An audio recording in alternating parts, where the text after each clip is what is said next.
Vous avez très certainement entendu parler d'OBNL, d'économie sociale, et jusqu'à un certain point, c'est la base de développement de la Gaspésie. Et pour nous parler justement de ce qu'est l'économie sociale, parce que ça demeure un concept relativement nébuleux, mais on est très content de recevoir aujourd'hui Noémie Bernier. Bonjour Noémie. Bonjour Igor.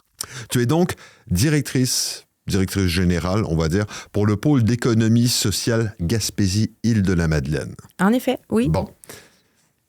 On situe notre personnage. À partir de là, justement, on va parler de ce qu'est l'économie sociale, parce on parle de toutes sortes d'organismes dans notre région. On a l'impression qu'il y en a une pléiade. C'est beaucoup, beaucoup, beaucoup, beaucoup. Et la première question que je poserais, c'est l'économie sociale, c'est quoi? C'est en effet une bonne question. Puis c'est toujours un peu mélangeant parce que oui, souvent on va parler de l'économie sociale. Il y a des gens qui vont prendre aussi le concept d'entrepreneuriat collectif. Puis là, on voit pas toujours le lien entre les deux. Tu sais, il y a le mot social dans l'économie sociale qu'on retrouve pas quand on parle d'entrepreneuriat collectif. Alors que ce que les gens veulent dire, c'est la même chose au final. Là, on est en coopération. Donc, c'est parce que on fête les 10 ans là, du pôle d'économie sociale Gaspésie-Île-de-la-Madeleine. Il y avait d'ailleurs une rencontre la semaine dernière sur le sujet. Et là, j'avais Daniel Côté, maire de Gaspé, qui est venu faire un tour, qui a fait un joli discours. Mais ce que j'avais trouvé particulièrement sympathique, justement, dans son discours, c'est quand il disait que la Gaspésie a été bâti sur l'économie sociale. Ce qui mettait en perspective, c'est que jusqu'à une certaine époque, il y avait les Robins et autres Jerseyens qui exploitaient la population, les francophones beaucoup. Et un jour sont arrivées les coopératives dans le domaine de la pêche, dans le domaine de la foresterie. Et jusqu'à un certain point, on pourrait même parler d'économie sociale avec l'apparition des caisses populaires Desjardins. L'économie sociale, est-ce que c'est finalement ce qui a permis au Québec de prendre sa place finalement dans la modernité? Ben, en fait, dans des régions comme la nôtre, je pense que oui, tout à fait. Les coopératives font partie de l'économie sociale. Donc, quand effectivement Daniel est venu nous parler de cet historique-là, il a tout à fait raison. Dans le fond, moi, j'aime bien ramener au par et pour. Tu sais, c'est se prendre en main par et pour nous. Puis c'est ce qui est arrivé dans le développement de la région. Donc oui, autant au niveau des pêches, de se dire à un moment donné, on va se mettre ensemble, puis on va créer en fait un rapport de force, mais on va aussi, dans le fond, se vendre des services, répondre à nos besoins ensemble. Fait que autant une voie politique, autant une réponse aux besoins. Fait que les coopératives de pêcheurs, c'en est un exemple. Les coopératives forestières également. Caisse populaire, c'est le même principe. C'est de dire, on a besoin d'un service dans la communauté, ramener l'aspect plus financier, la sécurité. Puis ça, on l'a créé ensemble. T'sais. Donc, ce sont de très bons exemples. Et il y a aussi dans l'économie sociale des OBNL, en fait. Et ça, c'était ma prochaine question d'ailleurs, parce qu'on fait... C'est pas toujours exactement clair. Qu'est-ce qu'un OBNL? C'est l'acronyme pour Organisme à but non lucratif. Mais l'économie sociale, est-ce que c'est nécessairement à but non lucratif? Ben, en fait, c'est là où on joue avec les mots en économie sociale. On aime peut-être ça, se casser la tête. En fait, c'est la forme de l'entreprise qui peut être un OBNL, qui peut être une coopérative ou une mutuelle. Et l'idée dans l'économie sociale, c'est pas de dire on fait pas d'argent. L'idée, c'est qu'on fait de l'argent, mais on redonne. Il y a une mécanique, en fait, dans l'OBNL, c'est très fort, là, c'est enchâssé vraiment dans la loi sur les compagnies, partie 3, c'est vraiment la façon dont l'organisme fonctionne. Oui, tu peux dégager des surplus en fin d'année, mais ces surplus-là sont réinvestis dans ta mission, dans ta qualité, en fait, d'emploi. Donc, pour les employés qui sont présents, dans peut-être de nouveaux projets. Quand tu évalues qu'il y a d'autres besoins dans la communauté, tu dis « Hey, crime, je pourrais peut-être y répondre, on a un peu d'argent de côté. » Bon, fait qu'il y a cette mécanique-là, en fait, qui existe au niveau de l'OBNL. Donc, oui, quand on dit « abus non lucratif », ça peut être confusant, confortable pour certaines organisations qui sont moins avec cette posture entrepreneuriale-là, parce qu'il faut le dire, c'est pas tous les OBNL qui font partie de l'économie sociale. Dans le spectre, l'OBNL est vraiment une forme juridique pour rassembler des personnes physiques dans une personne morale. Donc, à partir de là, je veux dire, à quelques personnes, à 3 personnes, avec une mission sociale, on pourrait se dire, on va créer un OBNL ensemble. Par contre, ce qui distingue vraiment l'organisme au niveau de l'économie sociale, c'est qu'on a identifié un besoin, puis pour y répondre de façon majoritaire, on va avoir un volet qu'on dit marchand. Donc, on va vendre soit des biens ou des services. Et à partir de là, on peut répondre à toutes sortes de besoins. Je veux dire, l'économie sociale se situe dans à peu près tous les secteurs d'activité au Québec. Donc, c'est quand même pas rien, là. Fait que c'est finalement l'économie sociale, c'est on se regroupe pour rendre service. Parce que seul, on n'y arrive pas, mais c'est la force du nombre finalement qui fait en sorte qu'on réussit à offrir le dit service à notre communauté. Exactement. C'est le même principe avec la coopérative comme on le nommait tout à l'heure. C'est vraiment pour ça que c'est ces modèles-là qu'on retrouve, là. D'accord. Donc, ça, c'est clarifié. Je pense qu'on a fait à peu près le tour pour ça, parce que c'est toujours un petit peu délicat. On pourrait ouvrir plein de portes. On pourrait ouvrir plein de portes là-dessus. Puis, justement, quand on parle des acteurs, si on parle de notre région immédiate, parce que là, si on parle des caisses populaires des jardins, on parle de toutes sortes de coopératives, oui. Mais il n'en demeure pas moins que quand on regarde notre écosystème social, qu'on parle dans la côte de Gaspé et les environs, ça prend toutes sortes de formes. Oui. Tu dis quels acteurs sont impliqués. Moi, j'ai envie de dire d'abord, il y a des citoyens. Parce que l'entreprise d'économie sociale est portée par une gouvernance qui est collective aussi. Donc, on a des gens qui siègent, par exemple, sur des conseils d'administration, sur des comités de travail aussi, des fois pour alimenter un peu la vision, puis parfois d'avoir une autre voix, dans le fond, pour questionner un peu les projets.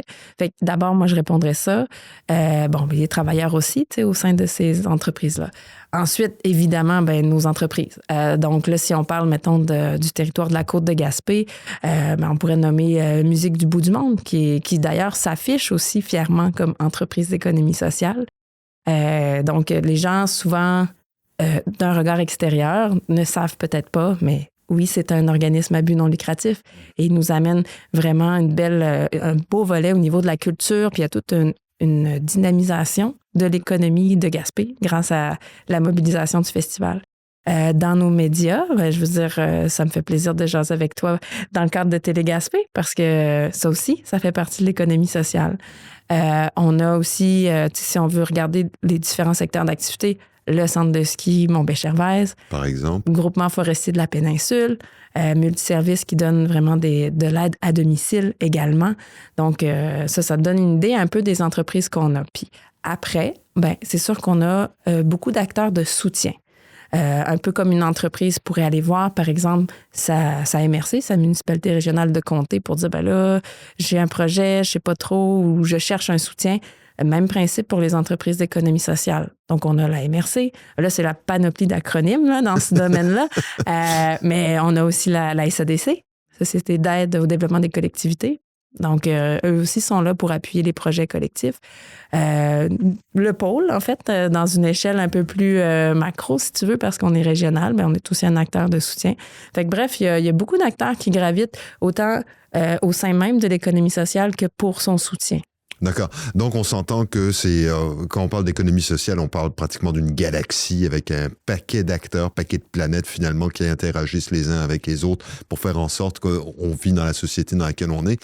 Et là, justement, la question qu'on se pose, c'est économie sociale, c'est bien, mais au niveau du financement, comment ça fonctionne? Parce qu'on se rend compte qu'effectivement, au niveau des organismes non lucratifs, souvent, ça dépend d'un financement gouvernemental.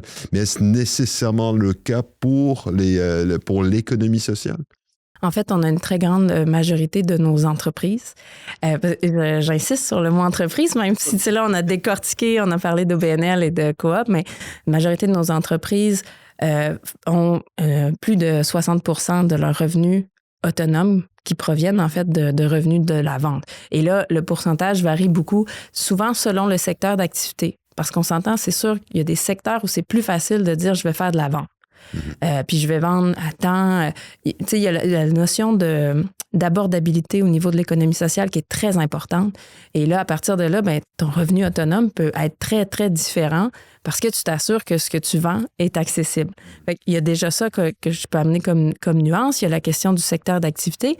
Puis, en fait, on a des entreprises qui vont vendre leurs services au niveau du gouvernement. Okay? Donc, souvent, on va le voir comme un financement un peu, comme on pourrait dire, à la mission ou quelque chose comme ça.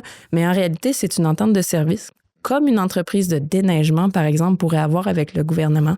Et ça, on ne le démystifie pas souvent. c'est le principe au niveau des centres de la petite enfance. Fait que quand on regarde ça, on se dit, ils sont subventionnés pour donner leurs services. En fait, ils sont subventionnés pour venir couvrir une portion, en fait, du service qu'ils vendent aux parents. D'accord. Donc, il y a toutes sortes de modalités de fonctionnement qui font en sorte qu'en réalité, le financement au niveau de l'économie sociale, il y a une bonne majorité des revenus qui viennent, oui, de la vente. Et oui, à travers de ça, il y a aussi du support, en fait, du gouvernement. Donc, surtout dans des secteurs où, on a peut-être plus de difficultés d'aller dégager cet argent-là. Et d'ailleurs, c'est ce qui nous permet de développer plus, tu sais. Puis quelque part, ça devient un instrument, entre guillemets, je dis bien entre guillemets, un instrument du gouvernement puisque ces groupes-là permettent d'offrir des services qui normalement devraient être couverts par le gouvernement. Et conséquemment, à ce moment-là, je dirais pas de se délestent, mais ils confient le rôle à des entreprises d'économie sociale. Oui, puis dans certains secteurs, il y a une belle complémentarité d'ailleurs entre ce qui est offert vraiment au public versus ce que les entreprises peuvent amener. Je pense au domaine de la santé, avec l'aide à domicile. Ce sont des entreprises qui se situent de façon très complémentaire à ce qui est offert, dans le fond, au public. Donc, le gouvernement a tout avantage à soutenir ces entreprises-là, d'autant plus, oui, ils ont un impact direct sur le besoin qui est exprimé, la fameuse mission là, qu'ils vont remplir, mais aussi pour l'impact connexe, donc socio-économique qu'il y a autour de ce rayonnement-là d'entreprise. D'ailleurs, c'est quand on regarde les... là, vous sortez d'un lac à l'épaule. Bon, là, il y a eu cette rencontre pour le 10e anniversaire et tout. Est-ce qu'on a une idée un petit peu de la part des entreprises d'économie sociale dans l'ensemble de l'économie de la région, si on essaie de se limiter un petit peu à notre univers direct, là? Est-ce qu'il y a des chiffres par rapport à ça? Oui, puis là, c'est mon retour de congé qui fait en sorte que, congé de maternité, qui fait en sorte que... Félicitations. Oui, merci. Que je manque d'autres chiffres, mais on a un nouveau portrait qui est sorti d'ailleurs cet été, qui a été fait par l'Institut de la statistique du Québec, qui est consultable en ligne, évidemment, et qui dénombre pour 2022 350 entreprises d'économie sociale dans la région. Souvent, les gens vont dire « Ah ouais, 350, c'est pas beaucoup. » En fait, c'est beaucoup parce que, comme je le disais tout à l'heure, c'est quand même des entreprises qui s'appuient sur la collectivité. Donc, on a des citoyens qui sont engagés, on a des comités, on a des... Fait qu'en fait, ça représente beaucoup de gens, ces entreprises-là. Et puis, l'autre chose que je dirais, quand tu parles de ça représente quoi? Si on s'intéresse au dernier portrait qui date de 2019, les données datent de plus vieux que ça, là, mais on parlait de 350 entreprises. Fait que quand on regarde le nouveau portrait, on se dit « Ah, OK, est-ce qu'il n'y a pas eu de changement? » En fait, non, il y a eu des changements. Post-pandémie, on sait c'est un contexte assez difficile. On a beaucoup d'entreprises d'économie sociale très résilientes qui sont dans le portrait depuis 30 ans, 40 ans. Par contre, on a des entreprises qui ont eu des problématiques et qui ont dû fermer. Et à l'inverse, des fois, les moments de crise nous rassemblent. Mais à l'inverse, on a aussi de nouvelles entreprises, donc qui font leur place parce qu'il y a des nouveaux besoins, parce qu'il y a des nouveaux acteurs en jeu. Ça me fait penser à Gaspé. On a une nouvelle coopérative, Tadasana, coopérative qui rend accessible, en fait, la pratique de yoga, entre autres, là, qui est située sur la rue de la Reine. Fait que, c'est ça. Fait que c'est très mouvant, mais bon, selon les portraits, on a 350 entreprises dans la région, sachant qu'on... Bon an, mal an, sachant que, là encore, on parle d'un écosystème. Il y en a qui apparaissent, il y en a qui disparaissent, et ainsi de suite. Et c'est normal. Oui. D'accord. Bon, ça, c'est au niveau de ça. Si on regarde... Bon... On se rend compte que dans de très nombreuses organisations avec des conseils d'administration bénévoles, ce genre de choses, on se rend compte c'est toujours sensiblement les mêmes gens qui sont impliqués. Est-ce qu'on réussit à renouveler justement les participants? Parce que c'est beaucoup de bénévolat aussi, l'économie sociale. Est-ce que ça fait partie des défis auxquels... vous faites face, finalement? Oui, c'est un défi, c'est sûr, d'avoir vraiment la participation, puis des nouvelles personnes, puis des fois, ça peut être difficile, d'entrer justement dans... quand on parle de gouvernance, la première fois que tu entends ça, là, tu te dis, OK, ça mange quoi en hiver, un conseil d'administration, pourquoi j'irai là? Fait il y a déjà comme un travail à faire. Bon, premier niveau. Deuxième niveau, tu dis, oui, c'est toujours les mêmes, ou beaucoup les mêmes qui s'impliquent. c'est un constat à peu près partout. Défi qu'on ajoute à ça, c'est évidemment la démographie. Donc ici, on a des gens qui s'impliquent vraiment depuis des années, qui portent à cœur cette mission-là. Et ben là, nos conseils d'administration, finalement, ont très peu de personnes, par exemple, de 18 à 35 ans représentées.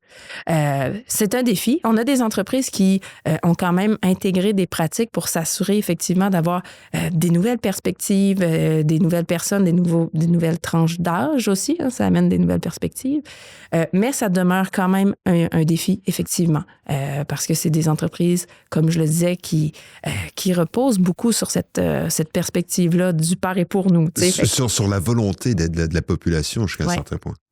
Et au niveau des autres défis, bon, ça c'est au niveau des conseils d'administration, d'aller chercher des gens qui sont prêts à s'investir bénévolement dans des conseils d'administration. J'imagine que les défis financiers viennent avec aussi. Il y a des défis financiers, effectivement. Là, je parlais de la pandémie tout à l'heure sur le nombre d'entreprises. Là, le contexte a un peu évolué, mais il reste que, économiquement parlant, c'est difficile. Donc, on a vu certaines sorties là, des ministères dernièrement sur une pause, disons-le comme ça. Mettons un gros coup de frein. Un gros coup de frein, oui, c'était moins restreint que moi. Sur l'appui financier, bon, OK, on ne sait pas jusqu'à combien de temps. Il y a eu quand même des balises. Pour ce qui est des services vraiment directs, on s'assure que ça soit couvert malgré tout. Fait que, OK. Mais à l'inverse, il y a aussi le citoyen. Puis le citoyen, c'est la personne qui vient acheter directement dans ton entreprise. Donc, quand le coût de la vie est déjà difficile en région, puis on le sait, là, il y a des études là, qui sont sorties pour dire que combien ça nous coûte cher en tant que citoyen en Gaspésie et aux îles de la Madeleine, par chance qu'on aime notre région, ça devient plus difficile aussi de faire un choix. Tu sais, on est comme un peu mitigé à dire, OK, est-ce que j'achète auprès de mon entreprise? Je sais que ça a une plus-value, puis je suis membre, puis j'ai envie de m'investir. En même temps, j'ai tellement de problématiques financières que parfois, je fais des choix difficiles. Mais en même temps, on se rend compte quand même que, comme tu le disais un petit peu plus tôt, aux environs de 60% vient des revenus autonomes. Ça veut dire que c'est de l'argent qui est directement réinvesti dans la communauté. Oui, effectivement. Et là, c'est là toute la différence, plutôt que de financer des Amazones de ce monde et autres babelles. C'est un peu, puis c'était un des rôles qu'on a au pôle, c'est de démystifier l'économie sociale puis en parler le plus possible parce que souvent, on a un frein de compréhension quand on parle d'économie sociale. On se dit, c'est quoi? Puis oui, c'est l'entreprise de proximité. Fait que des fois, les gens le voient, mais des fois, on voit pas l'impact de plus, en fait, qu'on a d'investir dans cette entreprise-là. Fait que c'est tout un travail, puis il y a d'autres acteurs aussi qui le font, mais dans le cadre de ce mois de novembre, ce mois de l'économie sociale, tu vois, c'est un peu pour ça que ça me fait plaisir d'être ici pour en parler, parce que c'est important de ramener qu'est-ce que ça donne finalement. Puis pourquoi je choisirais d'investir dans l'entreprise qui est proche ou en tout cas qui est dans ma région versus un Amazon. Puis c'est sûr qu'il y a des services qui sont pas nécessairement encore donnés. Là. Il y a peut-être des pistes de développement pour nos entreprises d'économie sociale, mais bon, quand on trouve pas, on fait d'autres choix. Là, mais... Voilà. En terminant, en termes de perspective de développement, on sait, il y a pas si longtemps, les gens s'impliquaient beaucoup dans toutes sortes de groupes sociaux, dans toutes sortes de clubs sociaux également. Quand on regarde un petit peu vers l'avenir, là, vous avez eu votre lac à l'épaule, c'est comment est-ce qu'on perçoit la suite des choses, étant donné qu'on vit dans une société qui est comme relative, de plus en plus, je devrais même dire, individualiste. Comment est-ce que vous percevez la suite, justement, du pôle? Peut-être plus au niveau de...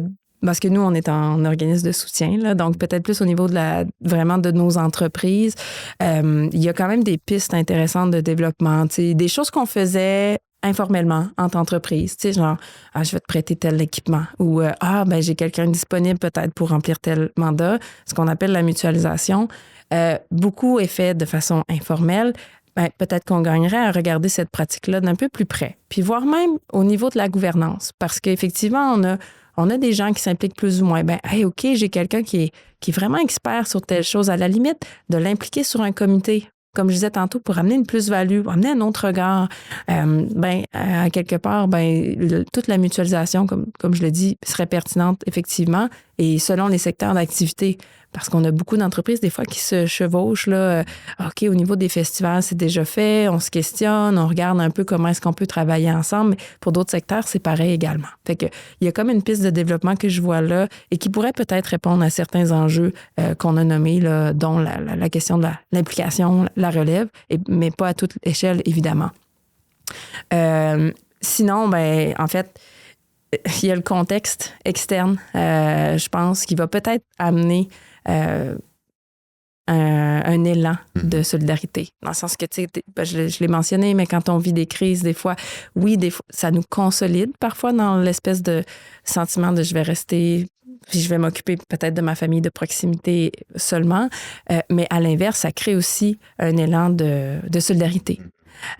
Donc là, puis quand je dis contexte externe, on peut parler de tout ce qui se passe à l'international, pour le nuancer comme ça. C'était vraiment poli. Ah, c'est poli. Mais évidemment, ça a un impact ici, en Gaspésie, aux îles de la Madeleine, puis après, à d'autres échelles également. Donc, il y a ça à regarder. Oui, on va vivre des moments difficiles dans les prochaines années, sur toute échelle, mais je pense qu'il y a peut-être un regain, effectivement, au niveau de la solidarité, au niveau de la prise en charge collective qu'on pourrait voir. Puis peut-être un autre élément que j'amènerais au niveau du développement, il y a des secteurs d'activité qui, en Gaspésie-les-Îles, ne sont pas encore très investis, si je peux dire, là, dans l'économie sociale. Et puis, peut-être que ça pourrait permettre de développer vraiment de nouveaux projets qui répondraient à un besoin collectif. On le voit là, dans certaines villes, il y a des nouvelles coopératives de services, entre autres au niveau de la santé. Nous, on est dans une région où l'accessibilité est importante, puis souvent, il faut se déplacer. C'est toujours difficile, on manque de professionnels. Il y a des gens qui ont, ils ont de la drive, ils ont les valeurs, puis ils vont partir des entreprises collectives dans les grands centres. Ça peut être quelque chose d'intéressant à voir qu'on n'a pas ici. On n'a pas de coopérative de dentistes ou... mais ça pourrait faire du bien. Ça pourrait être une bonne chose, effectivement. Ça fait qu'on pourrait dire, grosso modo, que la solidarité, c'est pas nécessairement un concept qui se limite aux syndicats, quoi. On entend là. C'est effectivement pour l'ensemble de la société. Oui, tout à fait. Noémie, merci beaucoup. Merci. Et puis, on va suivre, parce qu'on se rend bien compte qu'on fait face à des défis. C'est peut-être ensemble qu'on va réussir à les relever. Merci encore. J'en suis certaine. Noémie Bernier, donc directrice générale du pôle d'économie sociale Gaspésie-Île-de-la-Madeleine, qui fête officiellement cette année ses 10 ans. On se rend bien compte qu'effectivement, c'est tellement, mais tellement facile de critiquer les autres, de critiquer le travail des différents organismes, des différents individus qui s'y impliquent. Mais plutôt que de critiquer, pourquoi vous ne donnez pas un coup de main?